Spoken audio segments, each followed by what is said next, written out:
interim release President Duterte with the House arrest. Okay naman po, mabilis lang. Ano po yung naisamin niyo sa parating base po sa interview speech natin or former President Duterte? Apilala ko sa aking mga kasamahan sa Senado na sana kung pwede suportahan nila yung aming ifinal na resolution expressing the sense of the Senate, urging the Philippine government to advocate for the interim release President Duterte with the House arrest. Pero may nakita po, ano na ba kayo, sir, parang nakita kay former President na pala po talaga siya? Ano sabi na kayo sa personal sabi. Sir, bakit emotional ka? Bakit ka nag-emotional? Hindi ko mapigilan. Hindi ko na mapigilan yung Nawa ka sa nawa ko sa matanda. Nawa ko sa matanda. Kaya pahinto ako dito. Hindi lumalabas yung aking sinasabi. Pero sir, ngayon ba marami ng kasamahan nyo nag-commit na susuportahan yung resolution? Yes. Expressing this. Yeah, even the members of the majority. So, kailan Hindi lang kami yung minority. Express ng support. Even members of the majority. So, kailan kaya ma-approve yung resolution na? Hopefully, by Monday. Bakit one of the topics na discuss ang focus.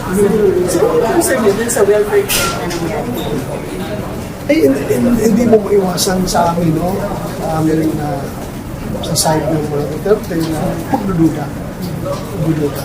Hindi naman natin talaga sinasabi na masasamang tao yung pupunta doon. Kung sila yung totoong officials ng Philippine Embassy, hindi mo lang talaga iwasan yung pupunta. Lalo na si Paulong Duterte, they want to be visited by these people coming from the very government that brought you there. Gusto mo bisitahin mo? I don't think so. So, yung interim resolution hoping na mag-grant before Christmas. So, ako pwede. Asap. Dahil natin na medyo bilang na lang yung panahon niya sa mundo. Sa edad niya yan at sa kanyang state of health niya. Alam mo natin na hindi na talaga magtatagal sa mundo. Kaya pag-humanitarian consideration sana, mapagbigyan. Yan ang naman ang apila natin. So, yung house arrest, yung ba yung din, ba't naghahanap si VP Sara ng pwedeng mag-host na county kung sakaling mapagbigyan niyo? Well, kung pwede nga, ang request natin, Dito. Davao po, yung Davao. Kung ano man yan, yung is already harmless. Harmless. Physically, emotionally, and everything. Harmless na siya. Sir, may nagsisirculate na picture po ni former President na parang nakaupo sa pulot ba? Can you confirm kung totoo po ba yun? Or Wala akong personal knowledge. I am just basing my impression doon sa mga sinasabi ng mga nakapunta talaga doon. Like Ma'am Elizabeth, the wife, at saka yung mga anak niya. Yun lang naman na siya namin. So, wala kang planong bumisita sa kanya before? Mahirap na. mahirap na, sir, dahil... Ay, oo nga po. Ikaw ha? Ikaw ha? Hindi ko alam. Di ba meron namang lumabas ang balita dyan? Ha? Baka taktikal lang yan nila para maibsan konti yung pressure na nangramdaman nila dyan sa ghost na flood control investigation. Baka diversionary lang yan. But anyway, andyan na yan. Sige lang. Pero hindi kayo nagpapahala kung sakaling maglabas ng mga namin. Kung maglabas man ng mga namin. I am ready. I am ready.